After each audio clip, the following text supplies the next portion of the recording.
Welcome, friend. I'd like to talk with you about one of the things closest to my heart, something I find so deeply moving in the great tales and the deep longing they make us feel. It's a longing the hero feels that makes us understand him and follow him. It makes us care about him and care about what he cares about. In some way, the great tales always seem to have some picture of a beautiful home to save, heal, fight for, and hopefully return to. It's a driving force, a theme, the heart of many stories. Even when the characters don't have this home, in some way there's still the idea of it, and a deep desire for it. It's one of the earliest things established in the story for us. It draws us everywhere else. We go through the tale seeking it, looking for the home that's promised or guessed at. In The Hobbit, this place of peace, comfort, and security is the very first moment of our story. In a hole in the ground, there lived a hobbit. Not a nasty, dirty, wet hole, filled with the ends of worms and an oozy smell, nor yet a dry, bare, sandy hole with nothing in it to sit down on or to eat.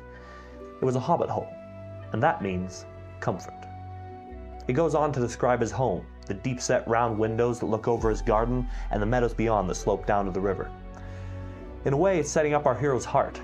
As the saying goes, home is where your heart is. We see the Shire again richly when Frodo journeys through it with Sam and Pippin in the Fellowship of the Ring. After some time, they crossed the water, west of Hobbiton, by a narrow plank bridge. The stream was there no more than a winding black ribbon, bordered with leaning alder trees. A mile or two further south, they hastily crossed the great road from Brandywine Bridge. They were now in the Tookland. Bending southeastwards, they made for the green hill country. As they began to climb its first slopes, they looked back and saw the lamps in Hobbiton far off, twinkling in the gentle valley of the water. Soon it disappeared in the folds of the darkened land, and was followed by Bywater beside its grey pool. When the light of the last farm was far behind, peeping among the trees, Frodo turned and waved a hand in farewell. "I wonder if I shall ever look down into that valley again," he said quietly. He's leaving his heart behind in a way, but there's something deeper in it than just the comfort of a pleasant house. The call of home is something profound and central. It has to do with our love of beauty, with our desire to love and be loved, and really everything to do with hope and peace, that place where there is playful joy and plenty. In C.S. Lewis's novel, The Horse and His Boy, we have a picture of this longing from a completely different angle. In this story, it comes from a perspective of those that feel it, even though it's a home they don't know. Shasta and Bree and Wyn have this deep-seated longing for home. For Narnia and the North is their cry, and it's that beautiful home they seek. When Shasta leaves the cruel fisherman behind and sets out with the talking horse on a long and dangerous journey as they are hunted and flee, it's this hope for a true homeland that drives them and keeps them running forward. Shasta has never seen it, never felt it, but he feels the need. He senses the beauty of it, a home of bright peace with freedom and fellowship. In the Wingfeather Saga, Janner, Kalmar, and Lili have likewise never seen the home they seek. Although they've experienced the sense of that place in the space their mother made home. But there's a richness and rightness in the Shining Isle and the dream of it that Janner can't help but be drawn by. The ideal of it and the picture of what it once was really embodies home in a way that one could hardly help but desire. There are mountains, Artham says, but mostly in the center of the island. As the land slopes down to the sea, the hills roll out like a floor of green pillows. The towns are perfect. Let me put it like this. Imagine you're walking one of the footpaths that cut through the countryside. You have a staff and a rucksack, and after a few brisk hours you think to yourself, I could use a bowl of limpety stew about now. The villages in Anira are so perfectly spaced that as soon as you have that thought, you crest a hill and see a village in the valleys below, with smoke in the chimneys and the smell of hay on the wind. You stroll into town, and after some vibes from the village fount, every village has a fount for travelers, you turn around and see a little inn or tavern, likely next to an apparelry or bookstore.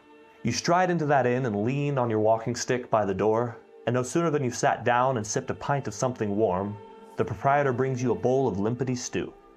You pay the owner and strike out over green fields of potato and phacra in bloom. You wouldn't need a map, for there are signposts exactly where you need them, and as soon as you were hungry for supper, you'd come up on another village, another fount, another bookstore, and another tavern. You might even be invited in to stay with a farmer for the night. It's a lovely place for a traveler, for the whole land feels like home. This picture is playful and lovely. Peace, content, joyful, fellowship. In each of these stories, the picture of home is all throughout in some way.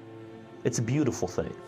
In The Lord of the Rings, we see with the hobbits in the Shire, how there's always that place that calls out strongest to a person with the cry of home and belonging, and yet there's a deep beauty, too, in many places along the journey, that fulfill the longing in a partial way and brings healing and love, even while at the same time increasing the longing for home in a way. The first place they encounter that sense, after setting out from the beginning of their journey, is Farmer Maggot's house. "Old Maggot is really a stout fellow," says Pippin, "if you leave his mushrooms alone."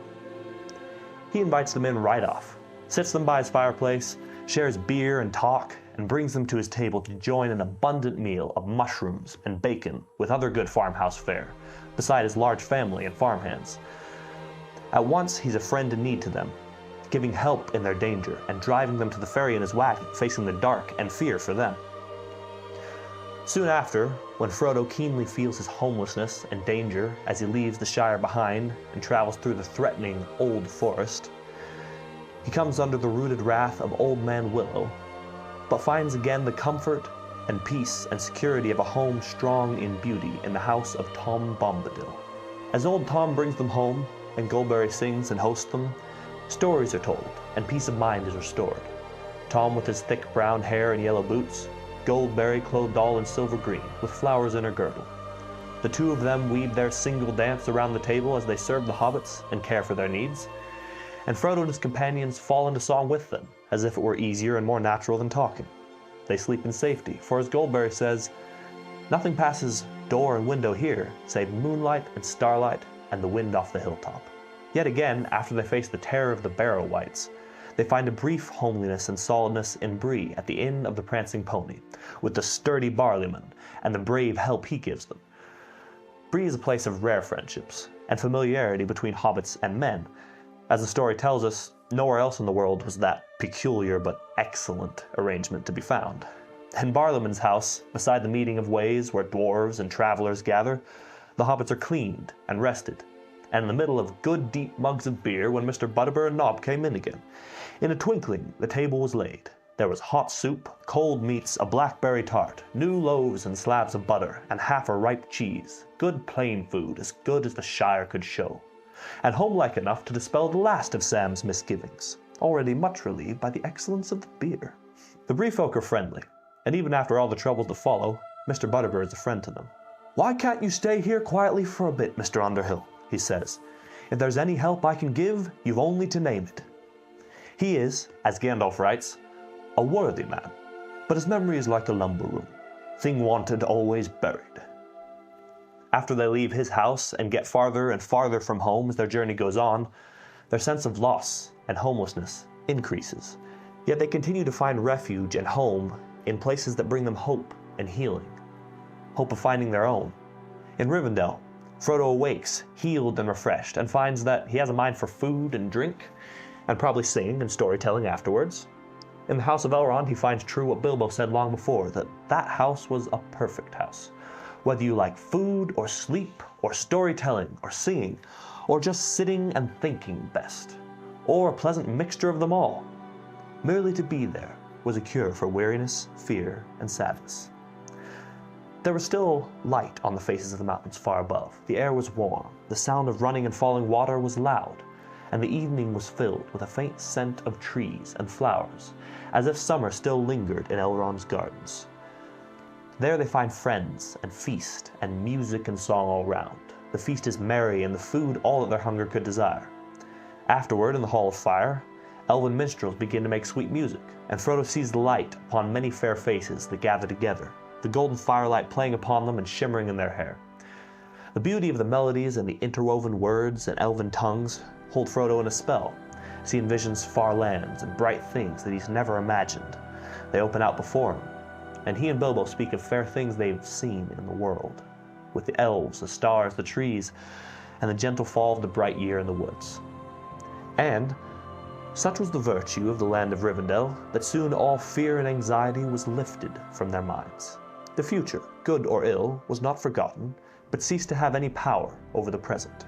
Health and hope grew strong in them, and they were content with each good day as it came, taking pleasure in every meal and in every word and song. One can't help but notice the rich pattern throughout the story. The sense of bright home brings new strength and healing to the heart in the midst of the long, dark trial. It's perhaps a large part of what makes The Lord of the Rings the archetype of great legends that it is, the light of home ever present in the midst of darkness. We see it again after the Fellowship comes through the long dark of Moria. They've striven through long journey, toil, and loss. Their hope is wavering, and they're deeply wounded after losing their beloved friend and mentor, as Aragorn strives to fill the role that Gandalf had carried. He leads them to Lothlorien, out of the dark black into the light, a place of healing, at home once more. They wash their feet in the refreshing stream of Nimrodel by its sweet falls, and are led by the elves into the depths of the Golden Wood. There, beside Caer Namroth, Frodo beholds the deep beauty of an ancient elven homeland. To the left stood a great mound, covered with a sward of grass as green as springtime in the elder days. Upon it, as a double ground, grew 2 circles of trees. The outer had bark of snowy white, and were leafless but beautiful in their shapely nakedness. The inner were malorn trees of great height, still arrayed in pale gold. High amid the branches of a towering tree that stood in the center of all, there gleamed a white flet. At the feet of the trees, and all about the green hillsides, the grass was studded with small golden flowers, shaped like stars. Among them, nodding on slender stalks, were other flowers, white and palest green. They glimmered as a mist amid the rich hue of the grass. Over all the sky was blue, and the sun of afternoon glowed upon the hill and cast long green shadows beneath the trees. They have much hurt and weariness to recover from when they come to Caras Galadon. Yet, all the while they dwelt there, the sun shone clear, save for a gentle rain that fell at times and passed away, leaving all things fresh and clean. The air was cool and soft, as if it were early spring, yet they felt about them the deep and thoughtful quiet of winter. It seemed to them that they did little but eat and drink and rest and walk among the trees, and it was enough. "I've never heard of a better land than this," said Sam. "It's like being at home and on a holiday at the same time, if you understand me." When they leave that place behind, it's with great regret, but also with new strength from that elven home where they found light and healing. And though, as they leave these places far behind, they're ever further from home, the sense of a home behind that brings life and hope is always there. Merry and Pippin touch it with Treebeard. Aragorn finds it in Minas Tirith. Frodo and Sam rediscover it with Faramir in the beautiful but war-torn land of Ithilien, where Sam gets to use the cookware that he brought so far to stew the conies with fresh wild herbs before they come to the beautiful window of the sunset, Haneth Anun. In that refuge they are fed and refreshed and restocked with provisions to journey on, finding friendship where they least expected to find it. This same longing resonates in the elves, as ship by ship so many of them sail into the west, seeking home that they have long lost. It's a beauty and belonging that is otherworldly, and yet also in the world. As Lothlorien, it's high and deep, almost remote, and yet so present and alive. In Lorien, part of the beauty and richness in it, the belonging of the land to the elves and the elves to the land, is that they take part in making it what it is. So it is with the Shire, too. And that's why the beauty and the climax of the story is not only their homecoming, but their homemaking, the restoring of their broken home, as after casting out the enemy and bringing healing to the land, partly through the miraculous, otherworldly power in Galadriel's gift. I think this theme of home is part of why it's Sam that becomes the central character by the end, and the story ends with him. He's a homemaker, a gardener, a cultivator of simple life and beauty. And so, after he's seen Frodo to the Havens, he returns to the land where he has labored and planted and watered. He returns to the community that he's fought for and sacrificed everything for, the place that built him and that he in turn built. He comes back to the wife that loves him, the family that they've formed together, the hole on the hill at Bag End where he has served and grown and healed and cultivated home, and now inherited. He takes a deep breath with his child in his arms, and his final line is the conclusion of the story, his true homecoming to the home that has been restored. Well, I'm back.